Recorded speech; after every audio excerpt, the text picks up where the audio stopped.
त्याच्यात आपण नाक खुपसायचं काय कारण? माझं त्याबद्दल एवढंच आहे, प्रत्येकाने आपल्या सद्विवेक बुद्धीला स्मरून जे त्यांना योग्य वाटत असेल त्यांनी तो निर्णय घ्यावा. की एका हाताने टाळी वाजत नाही आणि तोच प्रकार आताही पुढे भविष्यात घडेल.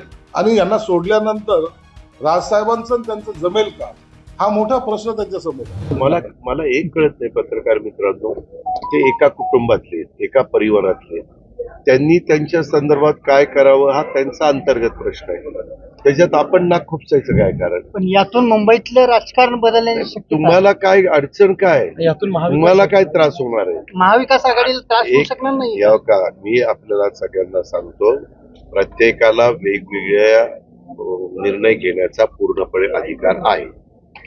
आता हा अधिकार असताना पुढे मनसेचे प्रमुख म्हणून राज ठाकरे स्वतः काम करतात आणि त्या बाबतीमध्ये शिवसेना उभाटाचे प्रमुख या नात्याने स्वतः उद्धव ठाकरे साहेब काम करतात.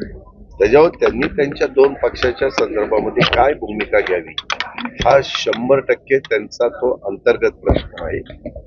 आणि काही वर्गाला जे शिवसेना आणि मनसे दोघांनाही त्या दोन्ही पक्ष ज्यांना आपलेसे वाटतात त्याच्यातला जो घटक आहे त्या लोकांना वाटतं की या दोघांनी एकत्र यावं, परंतु आपण त्यांनी एकत्र यावं का न यावं हे आम्ही कुठल्या राजकीय पक्षांनी काही सांगण्याचं काही कारण नाही.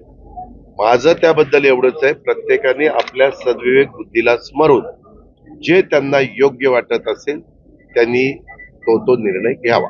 राजसाहेबांनी जी आज भूमिका मांडली ती सर्वव्यापी दृष्टिकोन ठेवून मांडलेली. सर्वांनी एकत्र यावं महाराष्ट्राच्या हितासाठी. याचा अर्थ युती व्हावी असाही नाही, युती नको असाही होत नाही. त्यांनी जे काही उद्धव साहेबांना उद्देशून जे सांगितलं की युती झाली पाहिजे, या मताचा मी पूर्वीही होतो, आजही आहे. याला महत्व आहे.